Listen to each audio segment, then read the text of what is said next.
Welcome again, good morning with सभी में एक बार फिर खुश आमदीद कहती हूँ। कहते हैं कि हम जब भी आपके साथ कोई ना कोई सेगमेंट शेयर करते हैं गुड मॉर्निंग विद सभी में, तो कोशिश करते हैं हम आपको ज़्यादा से ज़्यादा अवेयरनेस दे सके। कोई ना कोई हमारे यहाँ गेस्ट होते हैं, ऑफ कोर्स वो स्पेशल आप लोगों के लिए आते हैं ताकि हम वो बात डिलीवर करें जिससे आपको कुछ सीख मिले, कुछ सीखने का मौका मिले। हम लोग जैसे टीचर ट्रेनिंग करते हैं कुछ सीखने के लिए, लेकिन हर चीज़ के लिए एक प्रैक्टिस बहुत ज़रूरी है। कोई डॉक्टर बनता है तो किसी से पूछा जाता है आप क्या कर रहे हैं, प्रैक्टिस कर रहे हैं। लॉ पढ़ते हैं तो फिर प्रैक्टिस करनी पड़ती है, फौज में जाते हैं तो ट्रेनिंग करनी पड़ती है। तो ये सारे डोमेन, इतनी स्टडी के बाद फिर हमें कोई एक उस्ताद की ज़रूरत पड़ती है। वाई? क्योंकि हमारा कॉन्फिडेंस डेवलप करने के लिए, ताकि हमारे माइंड को एक्टिव रखने के लिए, हमें आंखों में आंखें डाल के बात करने के लिए, बिल्कुल ट्रुथ यानी कि सच्चाई के साथ, परफेक्शन के साथ अपने आप को प्रेजेंट करने के लिए, ताकि लोगों के साथ कैसे बिहेव करना है, कैसे बात करनी है। और अक्सर जब हम जॉब के लिए जाते हैं तो वहाँ बेसिकली अपने प्रोडक्ट को बेचने के लिए भी ट्रेनिंग दी जाती है, जो सेल्स मार्केटिंग में जाते हैं। और अक्सर आपने देखा होगा जो MLM सिस्टम है, मार्केटिंग का सिस्टम है, उसमें भी आपका डिलीवरी, कहते हैं ना कि टैलेंट वो हो जो गंजे को कंघी बेच के आ जाए, टैलेंट वो हो जो अपनी बात बड़े अच्छे तरीके से डिलीवर करे। उसके लिए आपके चेहरे के एक्सप्रेशन, आपकी voice, each and everything, body language सब काउंट करता है। जब आप इस चीज़ में परफेक्ट नहीं है तो मुझे बताएं, आपसे ना कोई चीज़ ले सकता है, ना आपसे कोई इम्प्रेस हो सकता है। ये सारी चीज़ें ट्रेनिंग में और आपके कॉन्फिडेंस को डेवलप करने के लिए बहुत सारे ऐसे असातिज़ा हैं जो डिफरेंट जगहों पर, जैसे ऑफिसेज में, स्कूल में, या फॉर एग्जांपल हॉस्पिटल में, ये सारी जगहों पर आपको ऐसे असातिज़ा मिलते हैं जो आपको परफेक्ट करते हैं। लेकिन और बहुत सारी ऐसी जगहें हैं जहाँ पर हमारे पास टीचर प्रॉपर तरीके से, मैं टीचर कहूँगी, ट्रेनर कहूँगी, हमारे बड़े हैं, वो हमें बाकायदा हमें अच्छा बनने के लिए या हमें अच्छा काम करने के लिए प्रॉपर हमें ट्रेनिंग देते हैं। लेट्स सी, मैं यहाँ पर बहुत सारे प्रोफेशन से बिलोंग लोग यहाँ तशरीफ़ रखते हैं, उनसे पहले मिलवाती हूँ। यहाँ पर बहुत ही सीनियर एक ऐसे शख्सियत जो डिफरेंट सेलिब्रिटी के साथ, बड़े बड़े पर्सनैलिटी के साथ उन्होंने अपना टाइम स्पेंड किया, और वो इस बात पर बिलीव रखते हैं कि इंसान की जो शख्सियत है वो सामने वाले पर ऐसा असर करती है कि वो जहाँ खड़ा हो जाए लाइन वहीं से शुरू हो जाती है। लेट्स सी, यहाँ पर तशरीफ रखते हैं डॉक्टर अली जर्रार। ओके, सॉरी, माजरत, एक बार फिर मैं कहती हूँ, हमारे साथ जो शख्सियत तशरीफ रखते हैं डॉक्टर अली जर्रार साहब। अस्सलाम वालेकुम। और ये है कोऑपरेटिव ट्रेनर। सर, एक बार फिर मैं आपको खुश आमदीद कहती हूँ अपने मॉर्निंग शो में। Pleasure and honour is all mine. अगर कोई अल्फाज में कमी होगी उसके लिए माजरत, लाइव शो है। और PTCL नंबर प्लीज मेंशन कीजिएगा। कोई क्वेश्चन हो सकता है, बहुत सारे ऐसे लोग हों जिनके पास तालीम बहुत ज़्यादा है, उनके पास स्किल्स बहुत ज़्यादा है, लेकिन कॉन्फिडेंस नहीं है, वो हमसे कांटेक्ट करें और पूछें हमसे सवाल। और मेरे बिल्कुल बराबर में तशरीफ रखते हैं बेहतरीन टैलेंट मैनेजमेंट के, मैं कहूँगी परफेक्ट पर्सन है, पर्सनैलिटी आउटस्टैंडिंग है, बोलने का एक अलग इनकी स्टाइल मुझे बहुत पसंद आया, रंजीत कुमार। और इनका एक YouTube पर शो भी है, रंजीत कुमार शो। अस्सलाम वालेकुम अस्सलाम। थैंक यू वेरी मच कि आपने आज हमें इस शो में बुलाया, और हम चाहेंगे कि इस शो से लोगों की हम कोई खिदमत कर सकें। वाह वाह, क्या बात है सर, आपने स्टार्ट भी बहुत अच्छा कह दिया कि हमने कुछ खिदमत करनी है, ऑफ कोर्स अवेयरनेस जनरेट करनी है। और कहते हैं जहाँ मर्द हों वहाँ अगर लेडी का भी एक कंट्रीब्यूशन हो तो हमें बहुत अच्छा लगेगा, क्योंकि ख़वातीन को भी बहुत ज़रूरत है कि वो भी जब फील्ड में उतरती हैं तो फील्ड की चैम्पियन बन जाएंगे। यस, हमारे साथ एक ऐसी एम्पावरमेंट वुमेन को ट्रेन करना और स्किल्स को प्रमोट करना, ख़वातीन में कॉन्फिडेंस डेवलप करने की एक इंस्पिरेशन वुमेन तशरीफ़ रखती हैं, Saba Hassan, international certified HR expert. अस्सलाम वालेकुम। वालेकुम अस्सलाम। सबा, कैसे हो? आई एम गुड अल्हम्दुलिल्लाह, and thank you so much for having me here. And I hope कि आपके शो के थ्रू हम कुछ प्रोडक्टिव और कोई वैल्यू एडिंग चीज़ अपनी ऑडियंस तक पहुंचा सकें। Thank you so much. Thank you Saba. हम कंटिन्यू करते हैं। सबसे पहले ऑफ कोर्स जरार साहब के पास चलते हैं। और जरार साहब, क्योंकि अक्सर आपने ट्रेनिंग तो दे रहे हैं और बड़े बड़े सीनियर लोगों के साथ अपने टाइम स्पेंड किया, तो मैं समझ रही इंस्पायर किस पर्सन से ज्यादा हूँ, है तो बहुत सारी है, लेकिन आपके जहन में क्या क्लिक करता है? ज़िया मोइनुद्दीन साहब। अच्छा, ज़िया मोइनुद्दीन साहब ज़ेस्ट टू लर्न, वाह, वो अनपैरेलल्ड है। और उनका जो चीज़ को बेहतर से बेहतर तरीके से प्रेजेंट करना, वो जो क्वेस्ट है, वो एक ऐसे इंसान में मिलती है जो फिर ज़िंदगी में कुछ करके जाता है, लेजेंड बन जाता है, जैसे कि वो लेजेंड बन गए। जब मैं उनके साथ ट्रेन कर रहा था तो वो उनके रेसिटेशंस होते हैं, आपने यूट्यूब पे देखे होंगे, तो कोई शेर पढ़ते थे फैज़ साहब का या इकबाल का, फिर कहते थे अली मियां मज़ा नहीं आया, और फिर उसको 1000 दफ़ा वो दोबारा करते थे, and still he was not satisfied until and unless he went on air and delivered it. फिर भी कभी कभी कहते थे मज़ा नहीं आया। So he is a man that I am really really really inspired with, number 1। Number 2, from India एक बहुत बड़ा नाम है जावेद अख्तर साहब का, शबाना आज़मी के जो हस्बैंड हैं। बिल्कुल। उनके साथ मैंने कभी काम नहीं किया, मैं उनके साथ कभी ज़िंदगी में मिला नहीं हूँ, मगर उनकी जो कम्युनिकेशन है, that is par excellence, that really inspires me. तो ये 2 शख्सियात हैं जिनसे मैं बहुत ज़्यादा इंस्पायर। अच्छा जरार साहब, एक छोटी सी बात, क्योंकि अक्सर मैंने ट्रेनर को देखा है, हम लोग कुछ जैसे हम किस्से कहानियों से बहुत कुछ अजीब शब्द सीखते हैं ना, आपने देखा होगा। एक ऐसी एग्जांपल थी, किसी ने कहा कि ये एक डॉलर है, या ये $10 मेरे हाथ में, मैं इसको मोड़ूं तोड़ूं कुछ भी करूं, जूता मारूं, इसकी वैल्यूज नहीं गिरेगी, क्योंकि ये डॉलर ही रहेगा और एवरीबडी वांट्स, मुझे चाहिए। लेकिन आपने देखा होगा बहुत सारे चिल्लड़ हो, जैसे वो सिक्के हो, लेकिन उनका शोर बहुत ज़्यादा होता है। तो कुछ लोग जो ट्रेनर होते हैं वो कुछ कुछ एग्जाम्पल से सिखाते हैं, तो हमारे माइंड में बहुत जल्दी क्लिक करता है, और वो हमें यूँ नहीं करते, वो एक एग्जाम्पल के तौर पे समझाते हैं, हम अपनी करेक्शन करने लगते हैं कि जैसे हमारा बोलना बहुत बुरा है, अगर यार यहाँ मैं बड़ी शाउट करके बात करती हूँ, यहाँ मेरा मिसबिहेव है, यहाँ मेरी बर्दाश्त खत्म हो जाती है, यहाँ मैं रेजिस्टेंस बहुत करती हूँ, मैं आगे रिस्पॉन्स नहीं करना चाहिए, मुझे रिस्पॉन्ड करना चाहिए। ये सारी चीज़ें मुझे ट्रेनिंग में, ये जो मैं वीडियोस देखती हूँ या मैं कुछ ऐसी चीज़ें, तो मैं अपने आप को करेक्ट करना शुरू करती हूँ। इसका मतलब है मैं कहीं ना कहीं गलत हूँ। तो मुझे बताएं, अगर हमने फील्ड में जब उतरना है, चाहे वो एक लड़की शादी करके जाती है, उसको भी माँ कुछ ना कुछ ट्रेनिंग दे रही होती है, बेटा बड़ों के आगे ऐसे नहीं बोलना, ऐसा नहीं करना, ट्रेनिंग देना ज़रूरी है। तो हम जब जॉब के लिए या कहीं जाते हैं तो हम मेंटली प्रिपेयर होते हैं, यार पहले तो हम अगर नहीं ट्रेन होते तो हम घबरा बहुत जल्दी जाते हैं, कॉन्फिडेंस लैक होता है। तो क्या ट्रेनिंग हर जॉब से पहले ज़रूरी है? ट्रेनिंग जॉब से पहले, जॉब में आने के बाद से ज़्यादा ज़रूरी है। ओके, देखिए होता क्या है जी, यहाँ पे हम 3 लोग मौजूद हैं, Obviously. मैं हूँ, रंजीत साहब हैं, मैडम हैं, आप भी हैं, 4। हम चारों ने लम से MBA किया है फाइनेंस में, डन, कर लिया हमने, ठीक। हम सबके बराबर के नंबर है। ठीक, मुझे ये बताइए कि जब आप जाएंगे IBM में, एप्पल में या माइक्रोसॉफ्ट में इंटरव्यू देने के लिए, कौन सेलेक्ट होगा? सिलेक्शन क्राइटेरिया क्या है? What is the selection criteria? सब बराबर के लोग हैं, सब, एक ही हाँ, यूनिवर्सिटी बिल्कुल के, ठीक, बिल्कुल। एक ही यूनिवर्सिटी के 4 लोग हैं, सबके एक जैसे GPA हैं, तो कौन सेलेक्ट होगा? नंबर 1 या तो जिसकी पर्ची है, नंबर 1, या नंबर 2 वो जो अपनी बात बेहतरीन तरीके से सामने वाले को समझा पाएगा, नंबर 1। नंबर 2 जो अपनी बात सामने वाले के जहन में पेवस्त कर देगा, उतार देगा, वाह। नंबर 2।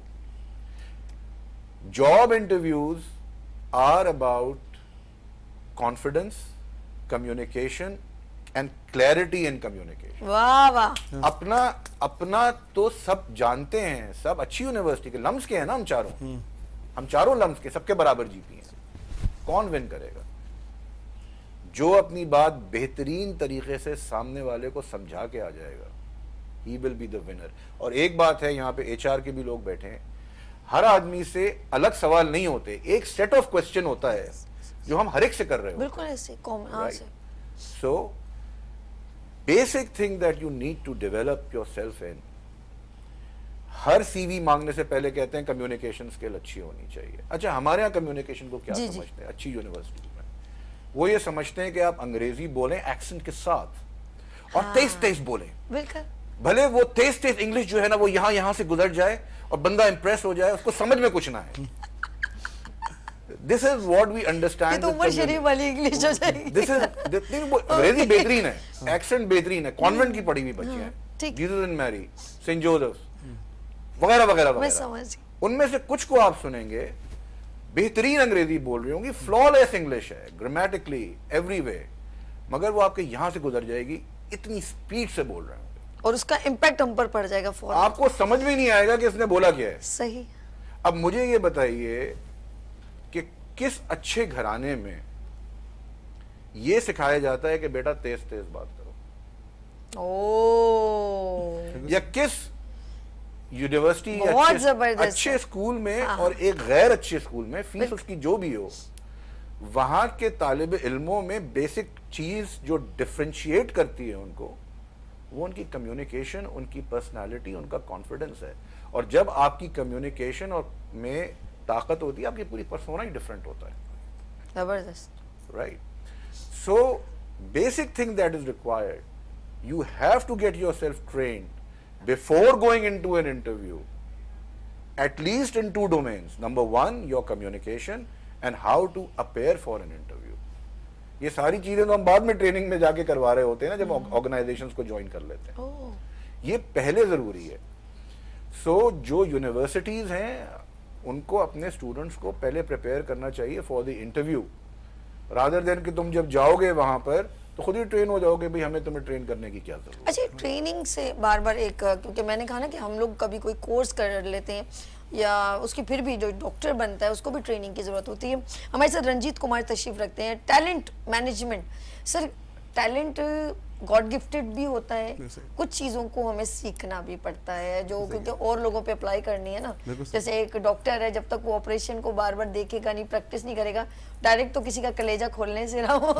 तो क्यों ज़रूरी है किसी भी यानी कि ट्रेनिंग, मतलब टैलेंट की मैनेजमेंट हम किसे कह सकते हैं, हम क्या आप समझते हैं, क्या लफ्ज है? तो मैं पूरी स्टोरी को और सर की बात को थोड़ा सा मैं 3 वर्ड्स देना चाहूंगा, बड़ा पावरफुल मैसेज दिया उन्होंने।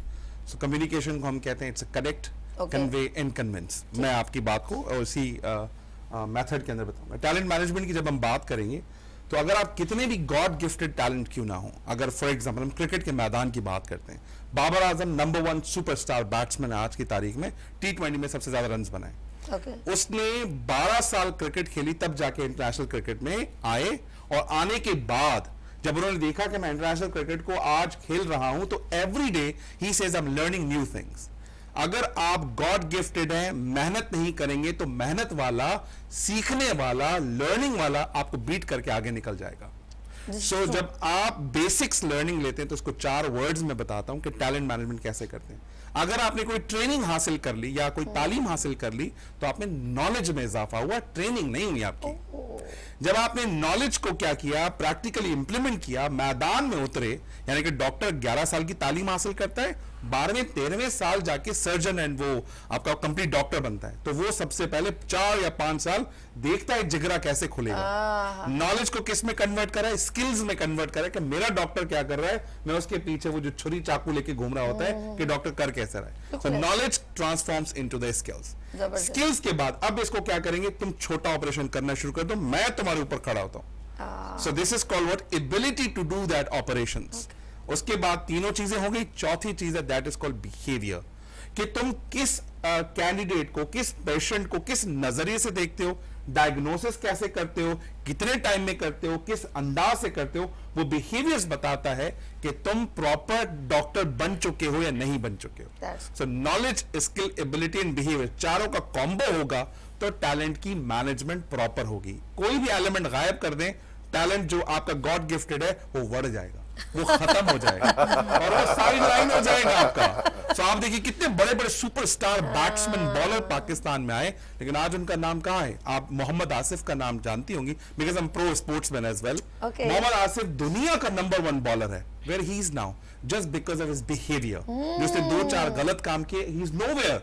नॉलेज है, स्किल है, एबिलिटी है, बिहेवियर नहीं है। बाबर आजम को लोग कितना भी चाहे लोग बोल रहे हो, in my category he has knowledge of batting, he has a skills of batting, he has ability, but he is learning, because जिस दिन इसको पूरी टीम की सपोर्ट मिल गई, he will be a great captain for the Pakistan history.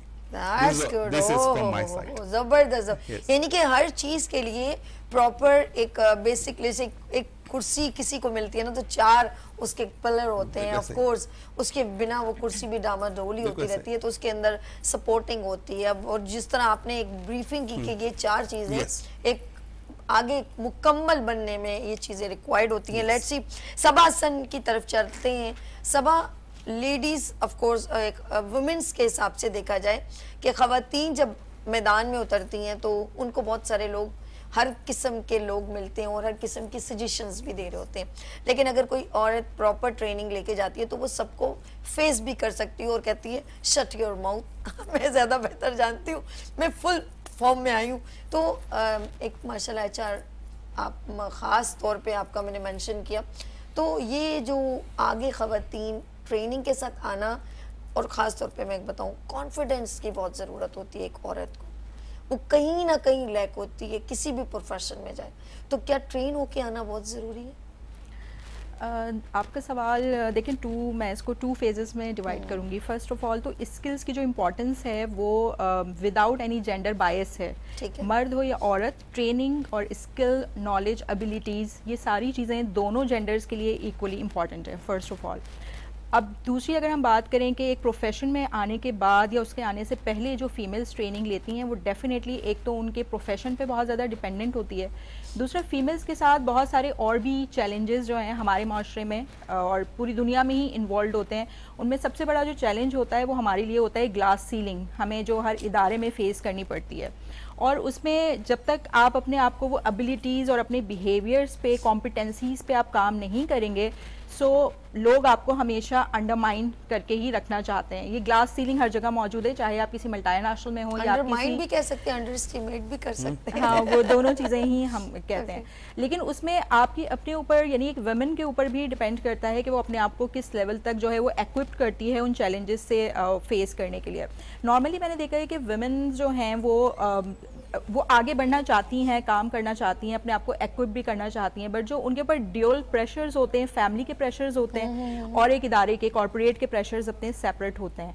तो corporates sometimes तो बहुत ज़्यादा हेल्पिंग और सपोर्टिंग होती हैं, लेकिन जैसे हमारे यहाँ डे केयर की पॉलिसीज़ हैं, गवर्नमेंट ने उसको सपोर्ट किया है, आप इदारों में डे केयर लेके आएँ ताकि फीमेल्स जो है वो पीस ऑफ माइंड के साथ जो है वो अपनी जिम्मेदारियाँ निभा सकें। अब जैसे मेरा इदारा है जहाँ मैं काम कर रही हूँ, वहाँ पिछले 8 साल से हमने वुमेन के लिए एक डे केयर बनाया हुआ है फीमेल्स के लिए, और मेरे अपने बच्चे भी वहाँ जाते हैं और जो हमारे इदारे की मुख्तलिफ ख़वातीन हैं वो अपने बच्चों को वहाँ छोड़ के ईजीली पीस ऑफ माइंड के साथ मतलब वो प्रोग्रेसिव होकर काम कर सकती हैं। अब मेरे इदारे की अगर मैं बात करूँ तो हमारे पास इस वक्त 11 से 12% फीमेल्स हैं जो कि हमारी पूरी स्ट्रेंथ का हिस्सा हैं। उनमें से 4 to 5% जो है वो लीडरशिप रोल में हैं, जिनमें से एक अल्हम्दुलिल्लाह मैं भी हूँ।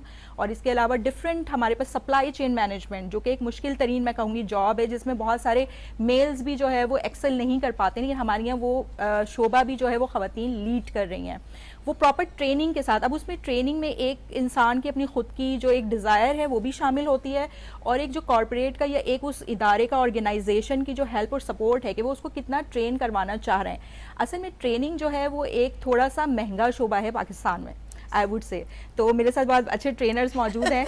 अगर मैं फॉर एग्जांपल अपनी सेल्फ डेवलपमेंट पे काम करना चाहूँगी तो पहले मैं देखूंगी कि मेरी पॉकेट में पैसे कितने हैं फर्स्ट ऑफ ऑल, और अगर कोई इदारा मुझे सपोर्ट करेगा तो क्या वो मुझे फुली सपोर्ट करेगा, तो वो मुझे साल में एक ट्रेनिंग करा देगा, 2 साल में एक ट्रेनिंग करा देगा। लेकिन हर साल एक ही शख्स को बार बार ट्रेनिंग देना इदारे के लिए भी पॉसिबल नहीं होता। अगर मेरे इदारे में 3000 लोग काम कर रहे हैं तो मैं उनको एक्सटर्नल ट्रेनिंग, फॉर्मल ट्रेनिंग्स करवाना मेरे लिए थोड़ा, उसके लिए एक बड़ा बजट हमें रिक्वायर्ड होता है। हम कोशिश करते हैं कि हम ऑन द जॉब ट्रेनिंग करवा दें, हम स्किल डेवलपमेंट दूसरे तरीके से करवा दें, लेकिन ये है कि कुछ हमारे यहाँ ऐसे इदारे भी काम कर रहे हैं जो मैं मेंशन करना चाहूँगी आपके तवज्जुद से, कि कुछ हमारे गवर्नमेंट के इदारे हैं जैसे PITAC है, NILAT है, बहुत अच्छा काम कर रहे हैं, थोड़े पैसों में वो कुछ स्किल डेवलपमेंट के कोर्सेज कराते हैं। लेकिन जो बाकी मैं कहूँगी प्राइवेट यूनिवर्सिटी इदारे हैं वहाँ पर ट्रेनिंग बहुत महंगी है। सो इस एरिया को भी हमें थोड़ा सा आपके शो के थ्रू हमें इदारों से रिक्वेस्ट ही करनी चाहिए कि जो ट्रेनिंग है वो लोगों के लिए आसान बनाएं, क्योंकि बहुत सारे लोग सिर्फ कंपनी के ऊपर डिपेंडेंट नहीं होते, वो सेल्फ डेवलपमेंट अपनी खुद को भी डेवलप करना चाहते हैं, लेकिन सिर्फ ड्यू टू वो फाइनेंशियल कॉन्स्ट्रेंट्स की वजह से या उनके पास जो एक मसले मसाइल होते हैं, थोड़े से माली मुश्किलात मुआवनत नहीं होती, उसकी वजह से वो थोड़ा पीछे रह जाते हैं। लेकिन विमेन के अंदर मैं कहती हूँ पोटेंशियल इज़ लाइक एनीथिंग, मतलब one can not compete with women if it's a part of potential.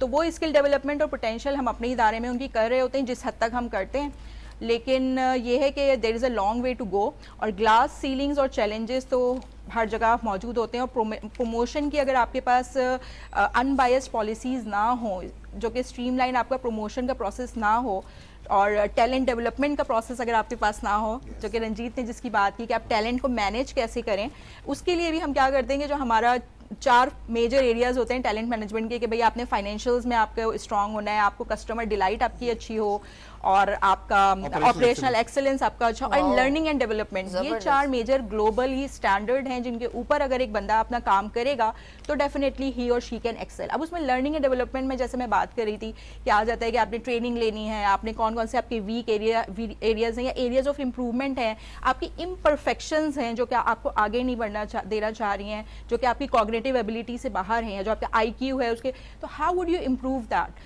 लेकिन again they are very expensive. Let's see, लेकिन कहते हैं कुछ पाने के लिए सर डॉक्टर जरार साहब कुछ खोना पड़ता है। अब हमें कुछ जाहिर बात है अगर फ्री में मिल जाए तो उस चीज़ की वैल्यूज़ भी नहीं होती। हम अक्सर कुछ लोगों को एक्स्ट्रा रिस्पेक्ट दे देते हैं तो उसको उसकी इज़्ज़त का मज़ा नहीं आता, वो कहते हैं ये तो बस मेरी तो पहले से किस्मत में लिखी थी। कुछ लोग ज़्यादा रिस्पेक्ट, कुछ लोग किसी का ज़्यादा ख्याल कर लें तो उसको भी वो उसकी कदर नहीं होती।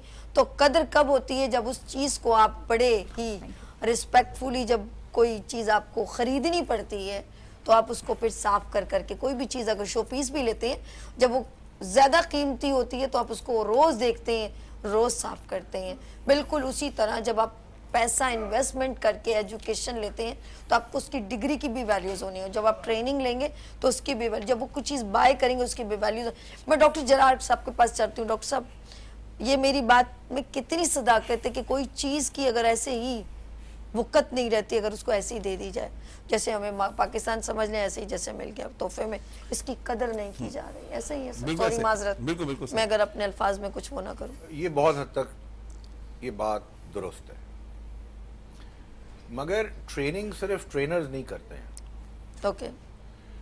जो आपके घर के बाहर जो जमादार झाड़ू लगा रहा होता है, जी जी, उसके पास भी बड़ा मवाद होता है आपको ट्रेन करने। सीखना चाहो तो अब मैं आपको एक छोटा सा यहाँ पे अगर आप इजाजत दें, अरे सर आप ही का प्रोग्राम है, मुझे अच्छा लग रहा है। अच्छा बिल्कुल, एक समझेंगे ना स्टूडियो है ना ये लाइव शो है, समझ लें कि आप किसी को मैं ऐसी बात कह रहा हूँ कि काश तेरे दिल में उतर जाए मेरी बात। कोई सीख के चला गया, किसी ने, हमने सीख लिया, बड़ी बात हो जाएगी सर, बस काफी है। तो कोविड का जमाना था जी जी, और मैं एज यूजुअल अपना वजन कम करने की कोशिश कर रहा था, एंड आई वाज वॉकिंग, दिन में वॉक। हाँ, वो एक बंद रहने से फिर वो एग्जॉस्ट तो हो ही जाता है। तो बोतल में पानी खत्म हो गया था, गर्मी बहुत थी, तो एक घर के बाहर एक गार्ड बैठा हुआ था, ठीक है, और वो मास्क वास्क लगाया हुआ था। अच्छा। तो मुझे देख रहा था कि ये दीवाना जो है ये इतनी गर्मी में पता नहीं क्या कर रहा है, सारे लोग तो घर के अंदर बैठे हैं जी, और इसका हाल बुरा है प्यास से। तो उसने मुझे कहा कि हाँ, रोका मुझे बोला डॉक्टर साहब ये पानी पी लें आप, ये मेरे पास कूलर में पानी रखा हुआ है। मैंने कहा कि यार ये पानी फिल्टर्ड है। अच्छा। तो मुझे आगे से जवाब क्या देता है, कहता है डॉक्टर साहब कोई काम अल्लाह तवक्कल भी कर लिया करो। ओह, यकीन देखो उसका ये। मैंने कहा 2 गिलास पानी पिलाओ। और अब मैं जब भी वहां से गुजरता हूँ, I always stop with him and I have a glass of water. Okay. He gave me such a learning in faith. वाह, कि यार सब कुछ तुम्हारी स्ट्रेटजी प्लानिंग नहीं है भाई। नहीं है भाई। बेहतरीन प्लानर वो भी बैठा हुआ है। उस कोई जिस ताकत में भी तुम बिलीव करते हो, विच एवर डेटी दैट, अरे अरे सर बहुत गहरी बात है। यू जस्ट से भाई तेरे हवाले किया और आपने पानी पी लिया। आज तक कुछ नहीं हुआ, मुझे नहीं पता वो पानी फिल्टर्ड था या नहीं था, आई डोंट नो। तो ऐसे ऐसे लोग आपको ऐसी ऐसी बातें कह के चले जाते हैं, आपकी जिंदगी पलट देते हैं। एक जहां मैं रहता हूं उसे करीब एक मार्केट है, मैं वहां पे वॉक कर रहा था, कुछ खरीदने गया था, तो मैंने देखा कि एक रोटी का टुकड़ा पड़ा हुआ है जमीन पे। ओके। मैंने कहा यार मैं ऐसे उठाऊंगा मेरे हाथ गंदे हो जाएंगे, और मैं वहां से वॉक करके चला गया। वहां पर एक लड़का 25 ईयर्स ऑफ एज, जो कि जबान से बोल नहीं सकता था, वो आया, उसने कुछ किया और वो रोटी का टुकड़ा उठाया और उसको चूमा और उठा के साइड पे रख दिया। कितनी बड़ी ट्रेनिंग कर गया मैं, कितनी बड़ी ट्रेनिंग, रिस्क की इज्जत की कर गया वो। बहुत बेहतरीन, बहुत। एक बात तो ये हो गई। दूसरी बात, जैसे मैडम ने कहा कि ट्रेनिंग जो है वो that is expensive. Yes it is expensive, definitely it is expensive, मगर आपका कल आपके इदारे पे अगर मुहित हो गया, then you have no tomorrow. बिल्कुल। आपने अपनी ट्रेनिंग खुद करनी है। जिस तरह से आप एक लेटेस्ट मॉडल का एप्पल का फोन ले लेते हैं और वो छिन जाता है, तो फिर नेक्स्ट मॉडल का फोन आ जाता है उसके खत्म होने से पहले। There you are investing money. But when somebody asks you कि भाई अपनी जात के इर्तिका के ऊपर, अपनी तरक्की के ऊपर, अपने आने वाले कल पे थोड़े इसके आधे भी पैसे लगा दो, वो नहीं लगाएगा। वो जाके एक महंगे रेस्टोरेंट में खाना खा के आ जाएगा। मैं चाहूंगा कि मैं डॉक्टर साहब की बात पे ना बहुत गहरी बात है, मैं चाहूंगा बहुत जोर से ना वो बात आ रही है, जोर से आ रही मेरी तरफ। मैं चाहूंगा डॉक्टर साहब इजाजत तो अगर आपकी बात, ये जो है ना एक माइंडसेट, एक लकीर है बीच में, ट्रेनिंग इज एक्सपेंसिव। मैं मैडम की बात नहीं कर रहा हूँ, ये मैं पूरे समाज की बात कर रहा हूँ। किसी एक बड़े महापुरुष ने कहा है कि अगर आपको लगता है कि ट्रेनिंग इज एक्सपेंसिव, अगर लगता है आपको, तो आप अनट्रेंड रह के देखिए एंड पे the price of not being trend in the future. अगर आपको लगता है मैं लम से ग्रेजुएशन या कोई ट्रेनिंग प्रोग्राम अटेंड नहीं करता, मत कीजिए, और ना ट्रेन करने के बाद आगे ग्रो करके दिखाइए। वो प्राइस है आपकी कि आप ग्रो नहीं कर पाएंगे, जो आपकी आगे बढ़ने की जो जस्तजू होगी, चाहत होगी, जो आपको रिटर्न मिलेगा वो क्या मिलेगा अलग पता जाएगा। अब दूसरा माइंडसेट देखिए, जब मेरे पास फॉर एग्जाम्पल समझिए 4-5 करोड़ रुपए हो और मैं चाहूंगा मैक्सिमम घर ले लूं, कल ये घर अप्रिशिएट होगा, उसकी वैल्यू बढ़ेगी। ट्रेनिंग एक्सपेंस नहीं है, ट्रेनिंग इज इन्वेस्टमेंट। डॉक्टर साहब जैसे हमारी बात हो रही थी, आज इसको इन्वेस्ट करके देखिए। जैसे मैडम ने कहा, मैं ग्लोबली सर्टिफाइड शर्म एसीपी हूं। ट्रस्ट मी, आज मैडम का जो पैकेज हो, मैं दावे के साथ कह सकता हूं विद इन 2-3 ईयर्स ये 50% ग्रो ना करे, पैसे वापस, ये मैं आपको दावे के साथ कह सकता हूं। Last example in my field, जिस फील्ड से मेरा ताल्लुक है, पाकिस्तान के 16 बिग ब्रांड्स हैं जो मेरे पास एजुकेशन हासिल करते हैं थ्रू साशे लर्निंग।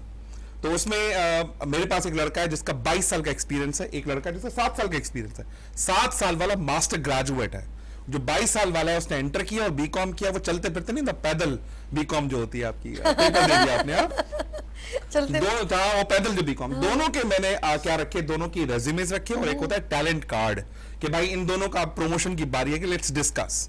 जब मैंने उनका पहला इंटरव्यू करवाया, दूसरा इंटरव्यू, जब तीसरा इंटरव्यू सीओओ साहब लेते हैं, तो उन्होंने कहा रंजीत हमारी जो पॉलिसी है वो इसकी है कि तजर्बा मिनिमम 5 साल चाहिए, तालीम मुझे 16 साल की चाहिए। अब तालीम इज व्हाट बिकम व्हाट। पहले आपका एक्सपेंस था 5-6 लाख रुपए लगाए होंगे, नाउ पता है सैलरी का कितना एक्सपोजर होता है। अगर किसी की 45,000 तनख्वाह है, it jumps up to 125,000 plus 90 litre petrol and Alto गाड़ी देते हैं हमारी कंपनी के अंदर। What does it mean? It means जो आपने 4 लाख रुपए लगाए वो एक्सपेंस नहीं था, वो एक इन्वेस्टमेंट थी जो आपको रिटर्न मिल रहा है फास्टर देन 22 साल एक्सपीरियंस। पर माइंडसेट हो गया ना, हमने it's a mindset. वो पहले it's a mindset. बिल्कुल so मैं और दूसरा डॉक्टर साहब कहते हैं कि ट्रेनिंग डजंट मीन इंस्टीट्यूट। हाँ, अगर आपको मॉनेटरी ग्रोथ करनी है और आपको प्रोफेशनली ग्रोथ करनी है, तो वो जो 4-5 रुपए या 4-5 लाख रुपए है जिसको हम कहते हैं यार ये खप जाएंगे, नो ये खप नहीं रहे। बिल्ड, अगर आपको घर खरीदना है और ट्रेनिंग करनी है तो मैं आपको सजेशन दूंगा पहले ट्रेनिंग पे लगाओ ताकि तुम वो बड़ा घर और बड़ी गाड़ी खरीद सको। मैं मतलब शो के सामने तो नहीं कहूंगा, it's been very difficult journey for us. हम कोई मतलब सिल्वर स्पून लेके पैदा नहीं हुए, हमने बहुत स्ट्रगल किया। हमारा जो ताल्लुक अंदरूनी सिंध से है। सो मैं जब 2018 की बात है, so I used to ride a bike, मतलब बाइक पे आता था ऑफिस। और आज जो 2024 है, 1800 सीसी गाड़ी बाय ड्राइवर मेरा खड़ा हुआ है, ही ड्राइव्स माय कार। ये आपकी वो है ना स्ट्रगल, ये स्ट्रगल है। मतलब ये कैसे हुआ? अगर आज मैं ऑस्ट्रेलिया से केपीआई सर्टिफिकेट नहीं करता, यूके से मैं जो है वो साइकोमेट्रिक ना पढ़ता, एनएलपी यूएसए से ना करता, तो मैं आज उन्हीं के दरमियान 58 और 60 हजार का एम्प्लॉय होता। अच्छा, इसके लिए सर जुनून और इश्क दोनों साथ चाहिए। आप जुनून और इश्क, मैं कहता हूँ इससे भी कोई बढ़कर अल्फाज न होना चाहिए। मतलब वो कहते हैं ना पागलपन, पागलपन जब तक ये नहीं होगा ना। जोश मलियाबादी का एक मिसरा है, सॉरी सर, प्लीज प्लीज। जो बात सर कर रहे हैं कि इंतहाई जुनू से है इब्तिदा इसकी। जुनू का भी जो आखिर होता है ना, वहां से इसकी इब्तिदा शुरू होती है। इंतहाई जुनू से है इब्तिदा इसकी। जो आप आगे बढ़ते हैं, जहां पर आप एग्जॉस्ट होके गिर पड़ते हैं ना, वहां से जब आप उठ के चलना शुरू करते हैं आगे, तो फिर then that is the level when you start turning things around for yourself. अब यहाँ पे एक और शेर आ रहा है बड़ी जोर से, इजाजत है सर? बिल्कुल जोर से। ये अच्छा, ये वो मराहिल हैं जिनसे हम सब गुजरे हैं। और ये किसी चैनल पे मैं गया था, तो वहाँ के वो पढ़ रहे थे जो शायर, नहीं वो जो प्रोग्राम डायरेक्टर थे, उनके पास किसी का फोन आया। उन्होंने वो शेर पढ़ा तो मैं उठ के खड़ा हो गया। मैंने कहा किसका शेर है? कि रेत पे थक के गिरा हूं तो हवा पूछती है। अरे वाह!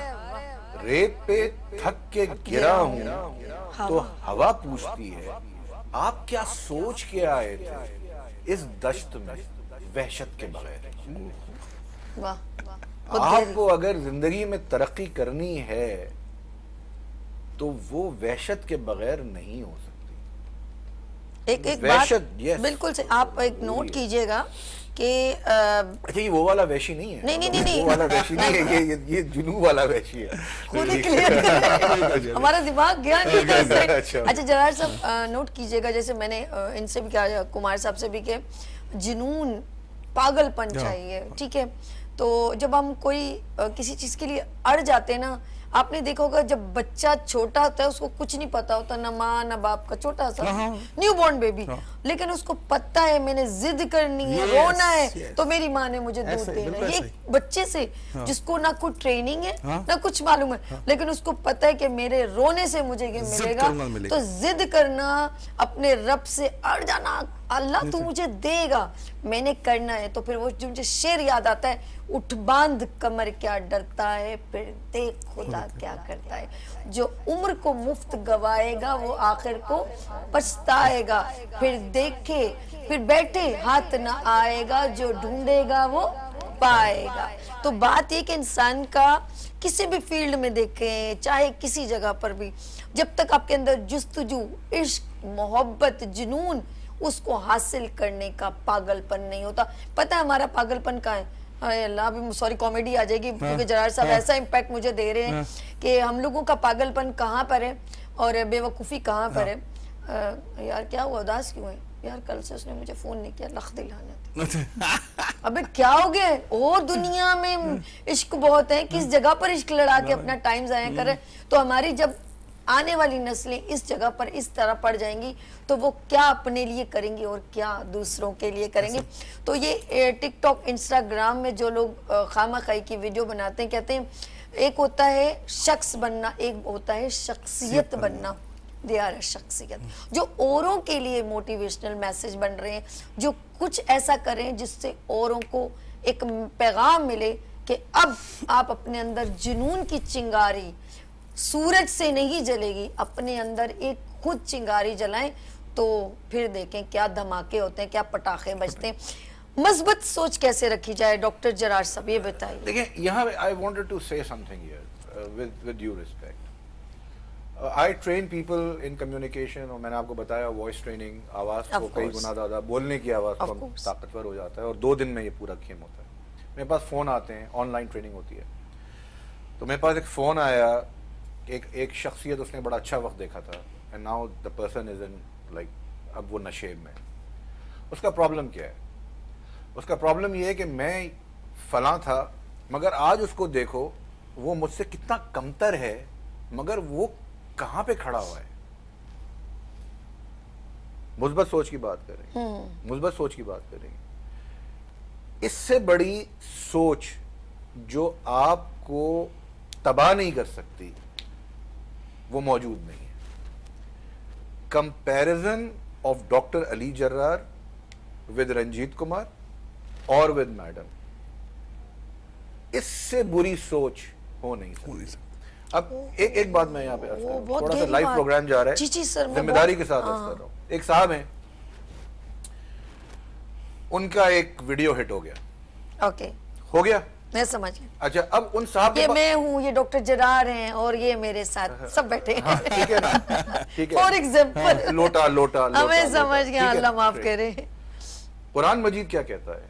कुरान मजीद नहीं, गीता भी यही कहती है। ओके, कुरान मजीद में कहते हैं वइज़्ज़ु मन तशा व तज़िल्लु मन अल्लाह, इज्जत देने वाले हम, ठीक है, जिल्लत देने वाले हम। तू कौन? गीता भी यही कहती है, इज्जत भगवान देते हैं। बिल्कुल। हम कौन होते हैं हाय हाय, उसको कहने वाले कि यार वो ये काम करके उसको इतनी शोहरत मिल गई और हम उस पर लान तान करते हैं, हमें शर्म नहीं आती। हम अपने घरों में देखें, ये मुस्बत सोच पे बात हो रही है, आपने मुस्बत सोच की बात की थी ना। हम बड़े बड़े उस्तादों के, गायकों के घर में पैदा हुए। आप मेरा इशारा समझ गई, मैं नाम नहीं लूंगा। मैं समझ गई, मैं समझ गई, ठीक है। सुर विरसे में लेके पैदा हुए। ओके, नहीं मिली हमें इज्जत, नहीं मिली हमें, नहीं दी उसने। हमारे माँ बाप को दी, हमको नहीं दी। बिल्कुल चिराग तले अंधेरा दिखा दिया ना उसने। अब किसी को वो दे रहा है तो तुम क्यों जल रहे हो? हाय हाय, शर्म नहीं आती तुमको? इतने बड़े बड़े लोग, वो प्रोफेशनल है ना, हम लोग यहाँ प्रोफेशनल, वो भी प्रोफेशनल है। बिल्कुल सर। उनका ताल्लुक मीडिया से, ठीक है, सिंगिंग से। एक एग्जांपल के तौर पे भाई तुम्हारी वीडियो पे आज तक 2.5 करोड़ व्यू नहीं आया। तुमने क्या क्या सुर लगा दिए, किस किस के क्या क्या सुर लगा दिए, किसके यहाँ पैदा हो गए तुम, वो लगा के चला गया। उसने कुछ भी नहीं किया, ठीक है, कुछ भी नहीं किया। 2.5 करोड़ व्यू खड़ा हुआ है। छीन सकते हो उससे तुम? वो नहीं छीन सकते। सबसे बड़ी चीज जो आपको आगे बढ़ने से रोकती है वो दूसरे के रिस्क पे नजर है। Yes. दूसरे के पोजीशन पे नजर है। और कॉर्पोरेट सेक्टर में, Ranjit, I have worked in the corporate sector for 10 years।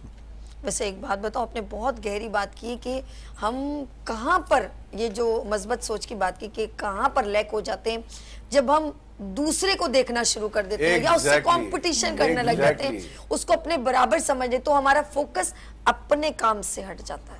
हमारी किताब कुरान मजीद में अल्लाह ताला क्या फरमाते हैं, Ranjit? It's a mesmerising book, fascinating book, कि अगर आप एक रोड पे चल रहे हैं ना और किसी का घर देख लें तो दूसरी नजर उठा के मत देखें। हाय हाय, बहुत प्यारी, उसको अल्लाह ने दिया है। Yes.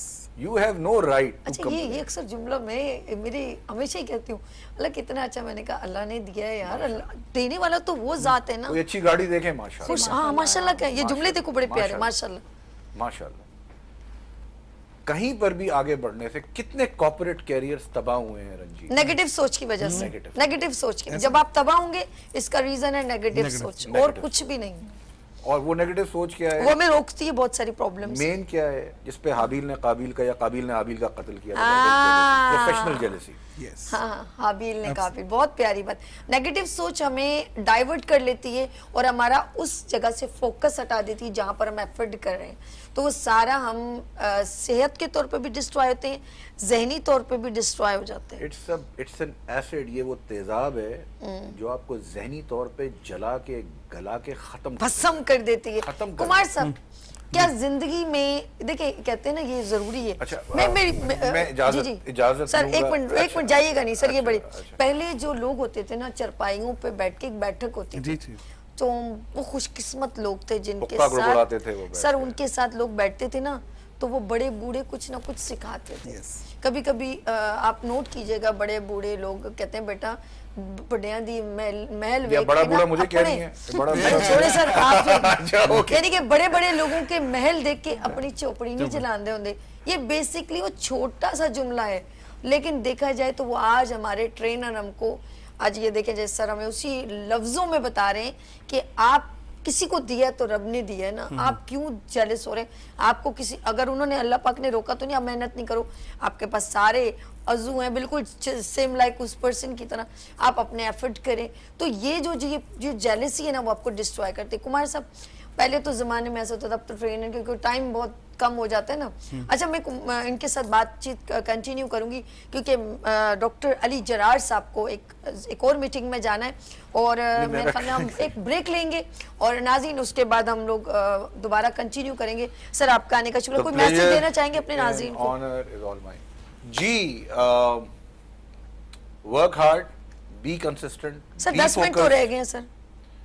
अच्छा चलिए बात करें, मैसेज दे दें और अपने पे नजर रखें। आए अगर आपका आने वाला कल या आपका आज गुजरे हुए कल से बेहतर है ना, यू आर ब्लेस्ड। दूसरे पे नजर मत देखें, आपका रिस्क है वो आपको मिलेगा, वो कहीं नहीं जाता। जबरदस्त। सर आपको अच्छा लगा मॉर्निंग शो में आना? Lovely, it was great interacting आपके साथ, इतने माशाल्लाह जबरदस्त प्रोफेशनल्स के साथ। I am most honoured and I am very grateful. मुझ जैसा आदमी ऐसे लोगों में बैठा। मैं होस्टिंग सही कर लेती हूँ क्योंकि आप ट्रेनर है ना। पहली बार मैंने 2.5 साल में किसी वॉइस ट्रेनिंग की जरूरत है। वॉइस ट्रेनिंग की जरूरत है। रियली? कैसे मतलब वॉइस ट्रेनिंग कैसे? वो आप फिर मुझसे राब्ता कीजिएगा, फिर मैं आपको बताऊंगा। क्या बात है। वैसे वॉइस सही है ना, थोड़ी बहुत तो सही। हम ऑन एयर हैं? हाँ लाइव है। अल्लाह करे मैं समझा कि हम लोग जो है उसमें चले गए। अच्छा वॉइस ट्रेनिंग होती क्या है? वॉइस ट्रेनिंग से ये होता है कि आपकी बात करने की जो आवाज है ना वो कई गुना ज्यादा ताकतवर हो जाती है। नंबर 1। नंबर 2, आपकी आवाज भारी हो जाती है, उसमें एक रोब और दबदबा आ जाता है। ठीक है। अच्छा यहाँ पे एक कोट है, मेरा अपना ही कोट है कि आवाज अगर बम नहीं तो बाद में दम नहीं। अरे बाप रे जबरदस्त। अब नूरी नथ की आवाज ले लो, अगर अभी जो लेजेंड ऑफ मौला जट आया है तो नूरी नथ में बचा क्या? अच्छा वो वही बात है। मुस्तफा कुरैशी साहब बराबर में बैठे थे एक रिसेंटली प्रोग्राम है, उसमें मैं अर्श बार कह रही इनको वो जुमला बोलो। मैंने कहा बराबर में लेजेंड है, उसको उसका ही मैं सुनाना शुरू करूं। मैंने कहा वो एक आखिर में वो जो जुमला कहता है ना, ये पूरा टक टक दीनी नूरी नथ दी आवाज आएगी, वो जब आखिर में होता है ना सोनिया, तो वो उसका सोनिया बड़ा वो सुर में है। अच्छा वॉइस ट्रेनिंग होती सारी सुरों पर है, हकीकत। It's a music based training through up and down. चलिए सर बहुत शुक्रिया, थैंक यू सो मच। हम जरा आपकी तरफ चल रहे हैं, हम लोग ब्रेक की तरफ नहीं चल रहे, हम आपकी तरफ चल रहे हैं। कुमार साहब कितनी जरूरत होती है अपने आप को, अच्छा ग्रूमिंग बहुत जरूरी है हर जगह पर। किसी भी ब्यूटिशियन को देख लो, डॉक्टर को देख लो, उसकी तैयारी कॉलेज में भी जाए तो एक प्रॉपर यूनिफॉर्म प्रेजेंट करता है। नेवी में जाएंगे तो अच्छा ये नर्स आ रही है, अच्छा जी हर जगह की ग्रूमिंग होती है। हम नेवी में जाते हैं तो उनका यूनिफॉर्म बड़ा प्रेजेंटेबल होता है लाइक, और आप स्कूल में जाएं, स्कूल कॉलेज तो ये ग्रूमिंग कितनी ज़रूरी है? सबसे पहले तो मैं कहूंगा कि जो चीज दिखती है ना वही बिकती है। अगर फॉर एग्जांपल अगर मैं आप ही के शो के अंदर मैं कोई फटे हुए कपड़े पहन के आता है, बहुत ही अनहाइजीनिक कपड़े पहन के आता है, आप मुझे कभी ऑन एयर कैमरा में लेती ही नहीं। So the clothes and my attire decided. मैं शॉकिंग होती, मैं कहती ये क्या किसको लेकर उठा के आया ऐसे। तो आपने पहला जो मुझे एंट्री दी है, मुझे ऐसा लगता है कि हाँ बैठने की जगह दी होगी, because I am up to the mark as per your grooming standards. आइए ग्रूमिंग की बात करते हैं कॉर्पोरेट कल्चर के अंदर। जो मर्द किसी भी इंटरव्यूअर को देखेगा, जो हमारी साइंस है, तो सबसे पहले वो उसके जूतों में पहले ऑटोमेटिकली नजर जाएगी और जूतों के बाद फौरन वो देखता है कि इसकी पतलून और शर्ट के अंदर कौन सा डिफरेंस है। डार्क पैंट्स है तो लाइट शर्ट होनी चाहिए। मर्द मोस्टली जितने भी सीईओज के बड़े आप नाम ले, घर जाके गूगल भी कीजिएगा, वो 3 कलर पहनता है। उसका ब्लू कलर होगा, व्हाइट कलर होगा, लाइट ग्रे और बेबी पिंक होगा। चौथा, मर्द हाई क्लास का आदमी कपड़ा पहनता ही नहीं, 4 कलर के अलावा नहीं पहनता। एंड वी जज पीपल अकॉर्डिंगली। और उसके बाद उसके अगर सूट होंगे वो 4 कलर के होंगे। वो एक ब्लू होगा जैसे नेवी ब्लू है, और चारकोल ब्लैक होगा, ग्रे होगा, और कभी कभी वो चेक और लाइनिंग पहनेगा। 5वां कलर होता ही नहीं है। आप बड़े बड़े प्रेसिडेंट को देख लें, हमेशा ऐसे ही पहनेंगे। हाँ। फिर हम कहते हैं आपका बेल्ट का कलर आपकी जूतों के कलर से मैच होना चाहिए, आपने किस तरह से अटायर किया हुआ है, क्या आपने पहना हुआ है। ये जो ग्रूमिंग है ना madam, this is the first impression, not the last नहीं, लास्टिंग। मतलब पहला इंप्रेशन ही लास्टिंग इंप्रेशन है, जो हमेशा याद रहेगा रंजीत से मेरी पहली मुलाकात कैसे हुई थी। So grooming is a first impression to sell your idea, sell your services, sell your product. अगर आपकी ग्रूमिंग बेकार है, कितने भी आप तर्रम खान क्यों ना हो, आप नहीं बेच सकते। For example, you are running your show, you are selling your ideas, I am here, I am selling my ideas. अगर मेरी आप ग्रूमिंग हटा दो, मेरे अल्फाजों की ताकत पावर खत्म हो जाएगा। एंड लास्ट मैसेज देंगे, एक वर्ड होता है जिसको हम कहते हैं wardrobe consulting. Now new training has been emerged. अगर आपके प्रोग्राम में ऑफलाइन आप मुझे कहेंगे, मैं उस ट्रेनर को इधर बुलाऊंगा, आप उनका शो करें, जिनका नाम है वार्डरोब कंसल्टिंग प्रोग्राम, जिससे हम अपनी साइंस सीखते हैं कि कपड़े कौन से क्या पहनने चाहिए। अब मैं उन्हीं से ही सिलवाता हूं, उन्हीं से बनवाता हूं। I will show you his number as well, because he designs our clothes according to profession. और लास्ट, जब हम अपने प्रोग्राम्स करते हैं, ट्रेनिंग प्रोग्राम में जाते हैं, तो उनको कॉल करते हैं, सर आज मेरा सी क्लास के साथ सेशन है और बॉयज के साथ सेशन है, यूनिवर्सिटी में सेशन है, he suggests us what to wear and what not to wear. So grooming is the only way to sell your product, services and your ideas. अच्छा सर, ये तो हो गई जॉब के लिए, उन्होंने बिल्कुल सही कहा कि प्रेजेंटेशन फर्स्ट इम्पैक्ट हमारा पड़ता है, बोलना तो बाद में, ठीक है, वो तो बाद में फिर लफ्ज निकलते हैं। बिल्कुल इसी तरह जब रिश्ते के लिए जाते हैं तो एक लड़की को पुराने जमाने में कहते थे उसके बावर्ची खाने या उसके बाथरूम से पता चलता है कि लड़की का तौर तरीके कैसे हैं। ये सारी चीजें बेसिकली हमारी ग्रूमिंग, हमें जो तरबियत, एजुकेशन इज अ डिफरेंट, जो तरबियत है घर में होती है, और ट्रेनिंग अगर हम प्रैक्टिस जिसे कहते हैं, वो जिस फील्ड में जाए तो वो हमें बाहर से मिलती है, और वो बहुत ज़रूरी है, नेसेसरी है। कोई भी फील्ड, कोई भी प्रोफेशन ले लें, और जब अगर आपने आगे बढ़ना है तो फिर मेंटली अपने आप को प्रिपेयर करें। मैं ये कहूँगी, मैं अब आपकी तरफ जा रही हूँ सबा, सॉरी मैं, हाँ सबा बहुत ज़रूरी है। कहते हैं कि ज़िंदगी में हमेशा कहते हैं मीठा मीठा, हप हप, कड़वा कड़वा, थू थू। जिंदगी ये मत समझे कि आप हर जगह अचीवमेंट आपको मिलेगी, झिड़कियां भी पड़ेंगी, थपेड़े भी पड़ेंगे। कहते हैं कि जब हम नेकलेस पहनते हैं तो कोई ये पूछ ले उस नेकलेस से कि तुमको अथोड़ी कितनी बार पड़ी, तुम्हें टक कितने लगे, तो वो रो रो के बताएगा मुझे बहुत बार मारा गया, तब जाके ये निखार आया तो तुमने गले में पहना। ऐसा ही है। तो मशीन में 60 अथोड़े लगे। तो सबा जिंदगी में कभी भी हम सीखते अच्छाई से नहीं, हमेशा बुराई से, यानी कि तकलीफ से सीखते हैं। एब्सोल्युटली राइट या नॉट, कभी भी तकलीफ से सीखा जाता है। बिल्कुल, आप का ये जो जुमला है मैं इससे बिल्कुल इत्तेफाक करूंगी। तकलीफ से आप ज़्यादा सबक सीखते हैं, क्योंकि कहा यही जाता है ना कि गिरते हैं शहसवार में, मैदान जंग में वो तिफल क्या गिरे जो घुटनों के बल। अरे वाह। तो डेफिनेटली जो सीखने का मरहला है ना, वो तो गोद से गौर तक आपके चलता रहता है, यानी कि आपकी गोद से माँ की शुरू होता है और आपकी कब्र तक जो है ना वो जारी सारी रहता है, और रहना भी चाहिए। एक हदीस में भी है, और इसमें मैं एक इंग्लिश का विंस्टन चर्चिल का एक कोट है जो मैं हमेशा जो है वो बताती हूँ लोगों को, और मैं उसको टैग करती हूँ कि success is not final and failure is not fatal, it's the courage to continue that counts. जो हिम्मत आपके अंदर है ना, पैशन, उसको जारी रहना चाहिए, और उसी का नाम जिंदगी है। क्या बात। अभी आप लोग कुछ देर पहले डिस्कशन कर रहे थे, अनफॉर्चुनेटली मैं पार्ट नहीं हो सकी, लेकिन कि वो लोगों की चीज़ों को देख के जलना और ये सारी चीज़ें हैं, डेफिनेटली वो एक इतना इंपॉर्टेंट एस्पेक्ट है जो आपको तरक्की करने से रोकता है। बिकॉज जो कॉम्प्लेक्स है और कंपटीशन, इसमें एक बहुत बारीक सी लाइन है, लाइन ऑफ डिस्क्रिमिनेशन है। तो उसको किस तरीके से आप अपने कंपटीशन को कॉम्प्लेक्स बनने से रोक सकते हैं, और किस तरह आप अपने कॉम्प्लेक्स को हेल्दी कंपटीशन में कन्वर्ट कर सकते हैं, तो ये एक बहुत इंपॉर्टेंट चीज़ होती है। और ये हमें कॉर्पोरेट वर्ल्ड में बहुत देखने को मिलता है कि लोग बहुत जल्दी इन्फीरियरिटी कॉम्प्लेक्स का शिकार हो जाते हैं। अगर वो देखते हैं कि सामने वाले को कोई पॉजिटिव चीज़ है, किसी की प्रमोशन हो गई है, या वो ये नहीं देखते कि मेरी अपनी इम्परफेक्शंस क्या हैं, मैं किस तरीके से अपनी इम्परफेक्शंस के बियॉन्ड, खामियों को किस तरह अबूर करके उस लेवल तक जा सकता हूँ, उस हेल्दी कंपटीशन का पार्ट बन सकता हूँ, अपनी लर्निंग को इम्प्रूव कर सकता हूँ।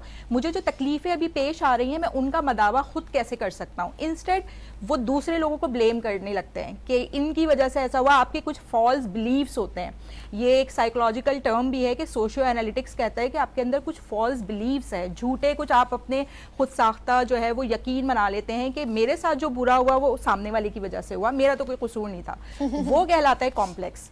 और अगर आप एक हेल्दी एक दौड़ में शामिल हैं, आप अपने, मेरे पास जैसे रंजीत ने भी कहा था कि 4 लोग हैं और 4 डिफरेंट जो है वो, एक में पोटेंशियल ज़्यादा है, एक 7 साल का एक्सपीरियंस है, एक 22 साल का एक्सपीरियंस है, तो आपको ये सोचना चाहिए कि आप इस हेल्दी कंपटीशन का पार्ट किस तरीके से बन सकते हैं और आपके लिए वो तरक्की की क्या मनाजिल है जो आप तय करेंगे। और यहाँ पे ही एक कंसल्टेंट, एक काउंसलर, एक मेंटोर का जो किरदार है ना, वो होना बहुत ज़रूरी है कि उस शख्स को वो सही रास्ते पे ला सके। इसीलिए हम लोग जो है काउंसलिंग करते हैं, मेंटोरिंग करते हैं और बता दें कि आप अपनी तकलीफ से बाहर किस तरह आ सकते हैं। इंशाल्लाह हम बहुत सारी तकलीफों से निकलेंगे। एक बार फिर आपके साथ एक सेशन होगा। टाइम यहाँ पर खत्म हो गया, बल्कि ओवर हो गया। सबा आपके आने का बहुत शुक्रिया, कुमार सबा आपके आने का बहुत शुक्रिया। Thank you so much for coming been on show. नाज़रीन, कभी भी ज़िंदगी में ये अप डाउन ये सब कुछ आते रहते हैं, और वो जो छोटा सा मेरे जहन में एक बात चल रही थी वो फ्यू सेकंड में निकल गई, बाद में याद आ जाएगी। लेट्स सी, अपना बहुत ख्याल रखिएगा। फिर एक बार मिलेंगे उभरते सूरज की तरह। अल्लाह हाफ़िज़।